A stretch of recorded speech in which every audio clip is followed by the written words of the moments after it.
Suspect a strangle, eh? Yes, Luciano, I do suspect a strangle. Hello, everyone. I am back. I've been kind of out of commission for the last month, teaching, rehearsing, and actually putting together a brand new premiere of a Stage 30 Requiem, and also, unfortunately, sick. I've been out of commission for the last 3 weeks or so with a really horrible case of bronchitis. But we're back now, and this time I want to do a more in-depth video specifically about the topic of passaggio and how to sing in the passaggio. I feel like this topic comes up all the time with my students. This seems to be the most difficult concept to comprehend and to grasp, which ironically enough, if you understand this concept, it allows you to open up the upper range of your voice. The voice is not one voice from top to bottom. We do not sing in one position. And this goes for all voices: soprano, mezzo, tenor, baritone, basses, all of them. Our job as singers is to give the illusion that the voice is one from bottom to the top. But it's just that. It's an illusion. The audience wants to hear one unified voice, but the singer internally is actually making coordinated decisions to shift gears constantly between the registers of his voice. Singing is actually very similar to driving a manual car, for example. We're constantly shifting gears as we get faster and faster and faster. It's the same way with singing.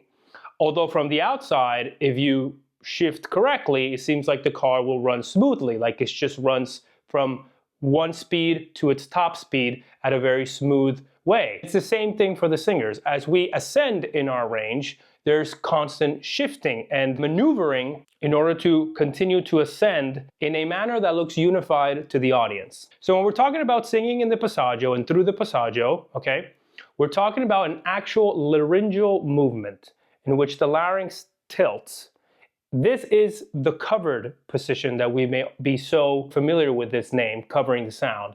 This is that motion, the laryngeal tilt. If we don't make certain preparations so that the larynx is free to make that movement, then we just won't be able to sing through our passaggio. It's just that simple. It will not feel good. It will feel forceful. It will feel like if we're reaching as we ascend higher and higher, and we will feel like our high range, our high register is completely closed off, as if there was a lid or a ceiling put in our high range. Along with this laryngeal movement, there is also a position that we need to prepare, this yawn position that I speak so much about in my previous videos, in which the palate raises, the larynx lowers, the tongue stays forward so it doesn't fall back, and now we're in this open throat position. So anytime anyone says sing with an open throat means the yawn position. As if you're yawning. This position is also the head voice, okay? This is very, very important. If you talk in the yawn voice like I'm talking now, this is actually the head voice. You can describe it as very gentle, very hollow, very smooth and flexible. Like I could go really high and really low and really high and high. We need to add this element, this head voice, in the singing voice gradually as we ascend. And then we need the other side of the voice as well, the other register, which is the chest register. This is the register we're most familiar with because it's the register we speak in. The problem that most singers run into when they start singing opera is that they want to sing everything in pure chest voice. Nothing is well supported here. It's all supported here. And as they ascend, instead of letting go, they want to force more and shove sound more. It ends up sounding like a scream. Ah! It doesn't work. A lot of singers who try to take that register to the extreme top is what we will call belting, which you also need to know how to do that in a healthy way, because just yelling at the top of your lungs with just pure chest voice is not the healthy way to sing. You're gonna feel fatigued. You're gonna feel like you've reached a plateau in your range. Everything is gonna sound squeezed. Everything is gonna feel like we're choking or strangling. and there will be no sort of security and consistency as we sing that we need for our own confidence to get up on stage and know that we can sing this high note. But the most important thing of all is that if we sing this way without really understanding the laryngeal movement, the mixture between the registers, and what really is the optimal way to sing through the passaggio, then we are not singing in the operatic style. That's as plain as I can get. It's not opera. Now, as I ascend through my range, I'm going to make it pretty obvious so you can hear the moment where this laryngeal tilt happens, this covered sound happens.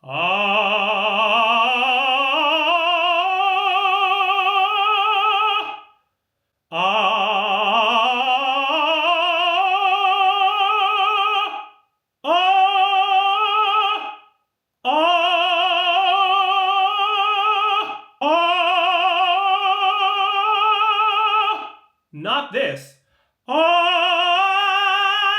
No.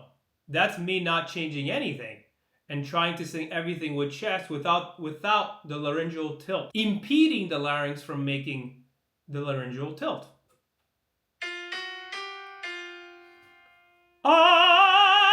No. Yes. No. Yes.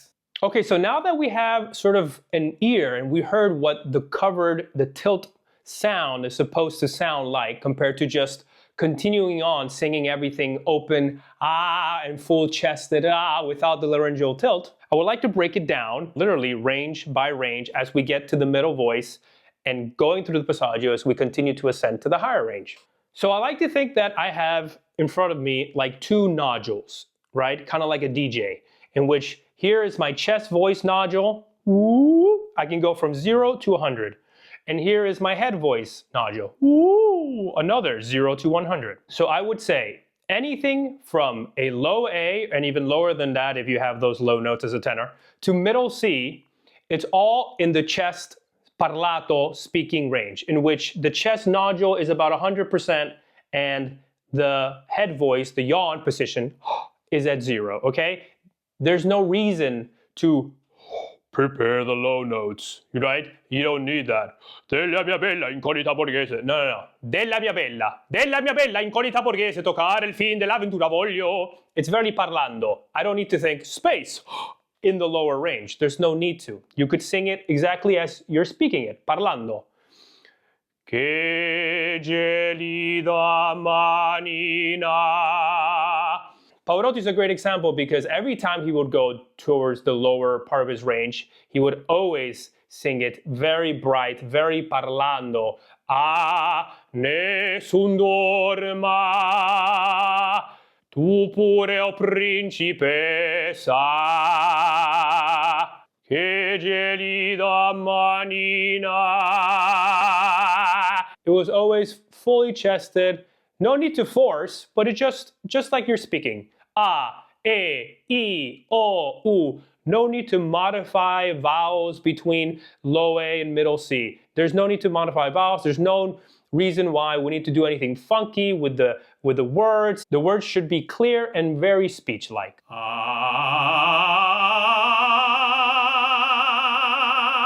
Now, from middle C onwards, something does happen.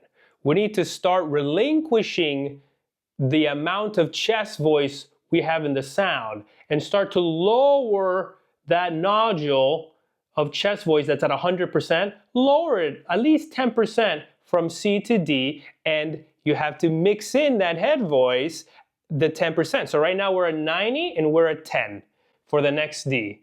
So if we're at middle C, and we want to sing in D flat, add a little now head voice. And as we keep on going higher and higher in our middle range, entering the passaggio, we want to start relinquishing a little bit of that chest, in your face open sound and have more of that yawn position. We're starting to now prepare, okay? There's no need to have a complete open throat in middle C and D flat because it's still a little bit low. We want to, though, start preparing that position so that we do gradually create space as we approach the passaggio in F sharp G. So again, if I'm at 100% in middle C, as we go up to F natural, so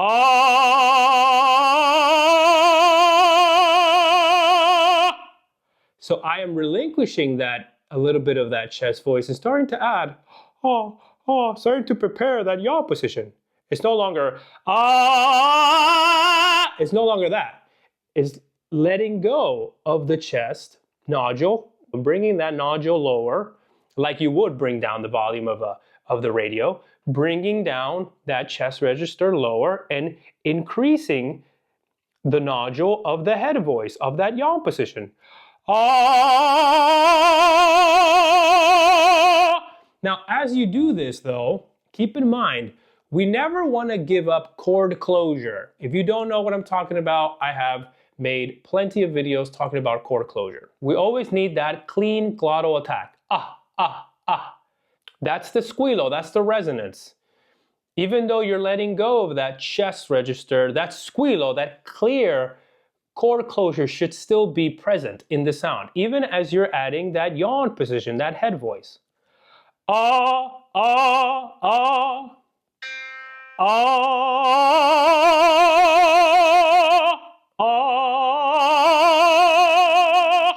now that we're up to an F natural, and we're somewhere around 60% chest, 40% head voice,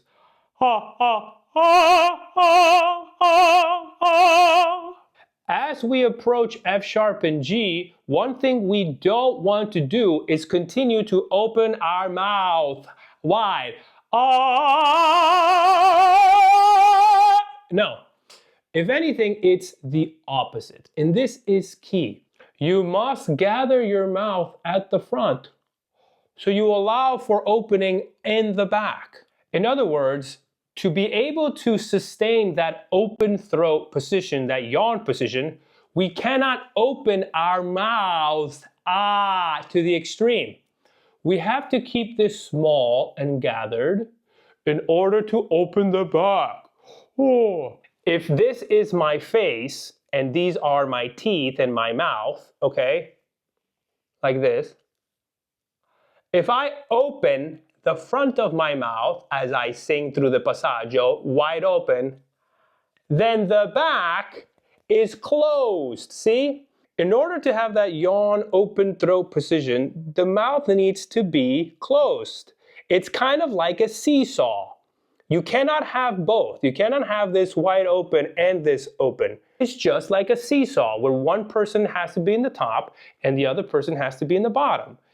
And if the other person drops, then the other person is in the top and that person is now in the bottom. You cannot have both. You cannot have the mouth completely open and an open throat. That would mean that you dislocated your jaw. Anatomically, in order for us to maintain that open throat position, these needs to be also very small and gathered. It's a very seesaw situation. If we open, it closes. If we close, we open. If it opens, we close. If we close, we open. We want that open throat position. But the more I open my mouth, I cannot maintain my palate raised, and I cannot maintain my larynx low. It's impossible.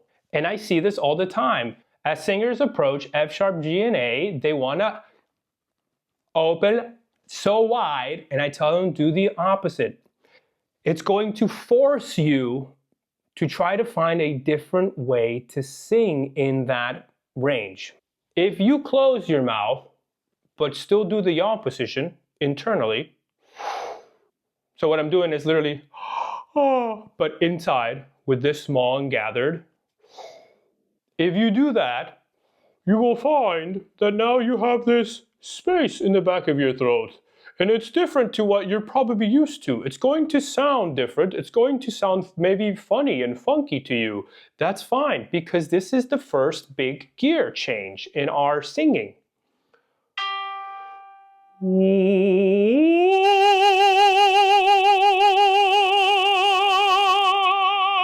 When this is small and gathered, you will find the sound going through the open throat position. If this is open, you can't do it.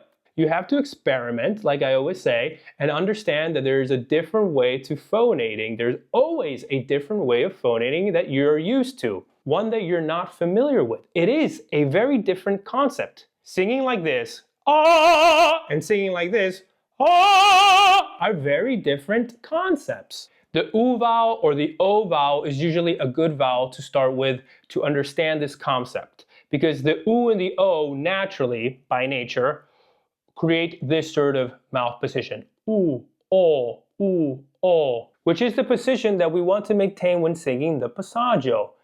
Very disciplined, very polished, very noble sound, which Pavarotti also talks about, this noble sound.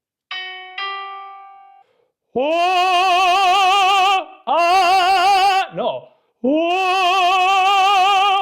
One of the ways that I learned to do this is by literally grabbing a little cap from your water bottle or juice bottle or whatever, just a little cap about the size of a quarter, and putting it in the front of your teeth.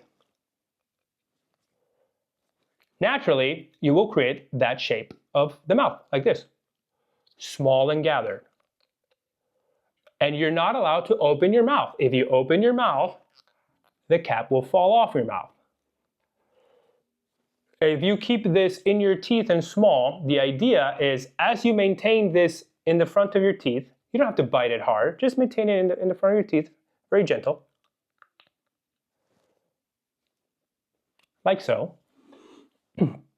As you ascend, it's going to force you to really find the yawn position, the open throat position, because you're not allowed to sing the note the way you're used to, which is opening No, it's going to force you to find the laryngeal tilt position. This would be a wrong example.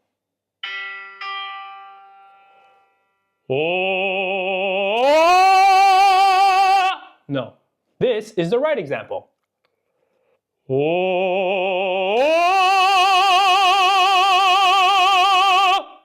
So when I sing this octave, as far as movement and position of the mouth, I don't change anything, okay? I don't portamento up either.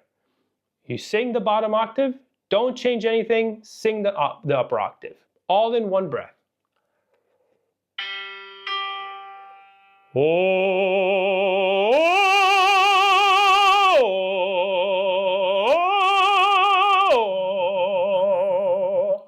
This will force you to find that yawn position, that tilt that we need to sing through the passaggio.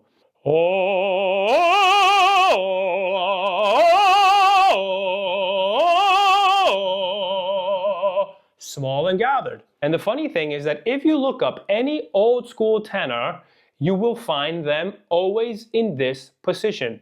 This is not me Googling Pavarotti in an O position mouth, by the way. Okay, this is literally just Google Pavarotti, Google Gilli, Google Bergonzi, Google Björling, Google Wunderlich. They're always in this small gathered position, especially when they're singing in the passaggio.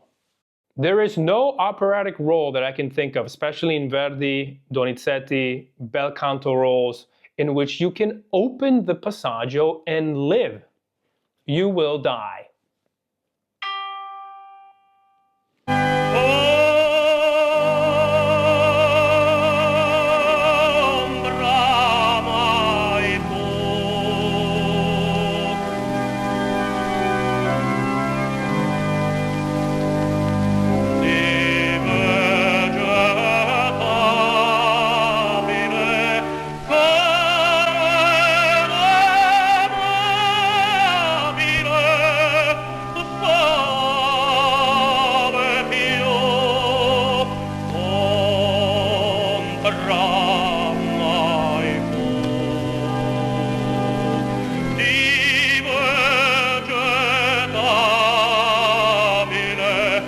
And you must get used to this gear shift when tackling these phrases that go through the passaggio and back down, through the passaggio and back down. For example, a musical phrase like this which is literally going through the passaggio, through an open position, covered position, back to open position. You must be able to understand and have the coordination and navigate through these phrases that are written through the passaggio.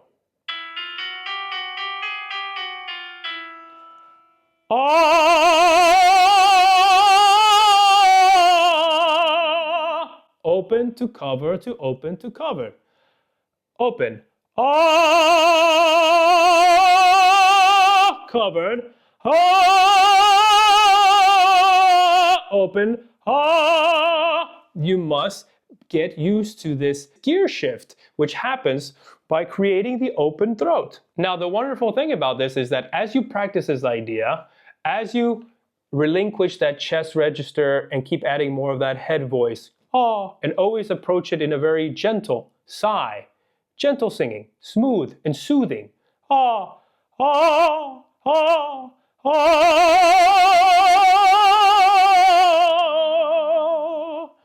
As you master singing through the passaggio, then you're also going to experience a sense of release and a sense of opening. And you're going to feel like that ceiling, that plateau that you had before by seeing everything open, is no longer there. You're going to feel more flexibility in the voice as far as the vibrato, the breath, the air. Everything must always be supported. Everything must always have that chord closure. The vowels must always be clear, okay, which is also something I didn't mention. If we're doing even the cap exercise on an O, an A, or an U, don't ever let the vowels get dark because you're already creating that yawn space. So if on top of that yawn space, that open throat space, you're also darkening your vowels, now we're in the ingolato. Now we're in the world of fake dark and ingolato. No, we don't want that. Always bright vowels, always clear chord closure. E. But we're doing that in an open throat space. E. E. E. E. E. O.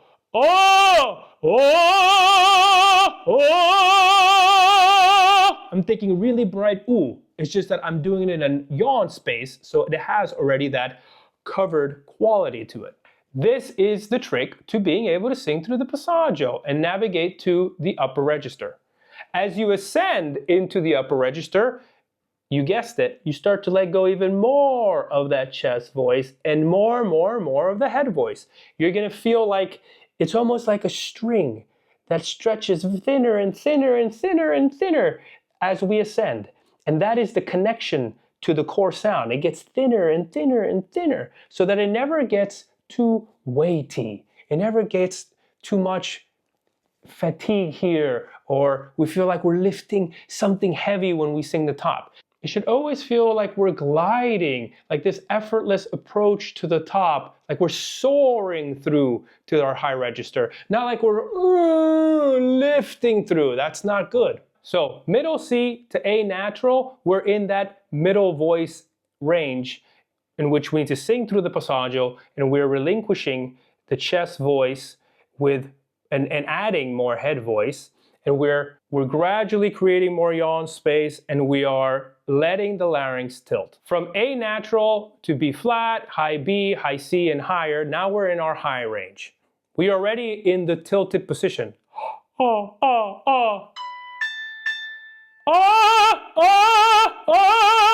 We are already in that tilted position. This is now the range where we can go from very small to now opening the mouth again. Not incredibly, not completely incredibly wide, but we can start opening the mouth as we continue to sing through the higher range.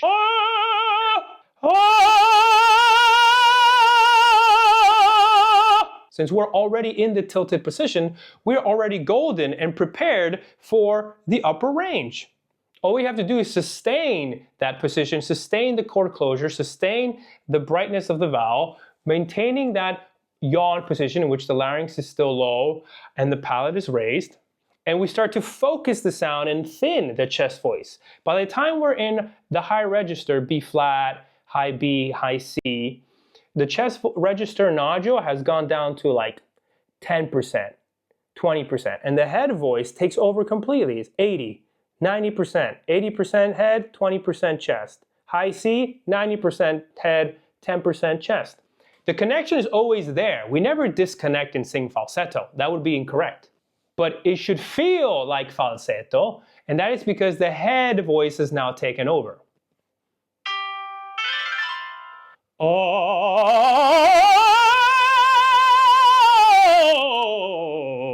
oh.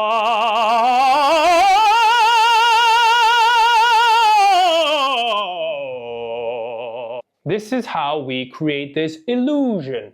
I just changed like 3 gear shifts as I ascended to the top. But to the audience, it will sound like a unified voice. One other thing to keep in mind of is, remember, the laryngeal position must be low, but it must never be compressed.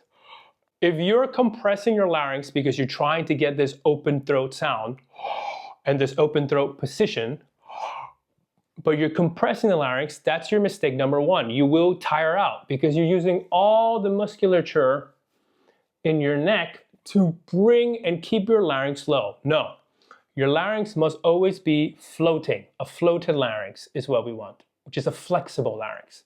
Okay? You can see my larynx pretty well from here.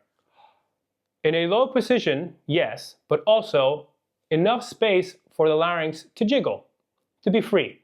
We don't want it extreme. We don't want it to jiggle all the way up, all the way down, because that is a vocal crack. That's what happens when you crack. When you crack, it's because your larynx shoots up like a yodel. Larynx is just shooting up. I always like to say the larynx is like a pet. You can't grab a poor little puppy or a poor little dog and put it in this tiny little cage and constrain it into this tiny little area, never let it move, never take it for a walk, never give it food. You're just keeping it super tight in this spot. It will rebel. It will break out. It will not like you. The larynx is the same way. Don't keep it in a cage, in a tiny cage. You have to give it its space. You don't want it to run away. That would be the larynx running away. You want to give the larynx an amount of space that has a limit so that he doesn't run away, but enough space for it to play, for it to walk, for it to have fun.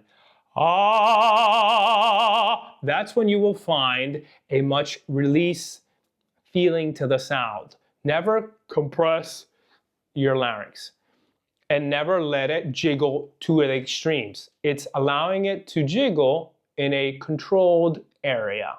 All right, so these are some of the tips and ideas and suggestions and concepts that I like to give to my students that I thought of today, that I wanted to share with you all as far as singing through the passaggio and how to be able to sing in and through the passaggio, which is a very, very difficult concept, especially for tenors, because it's the most uncomfortable point in our voice. It's the breaking point in our voice.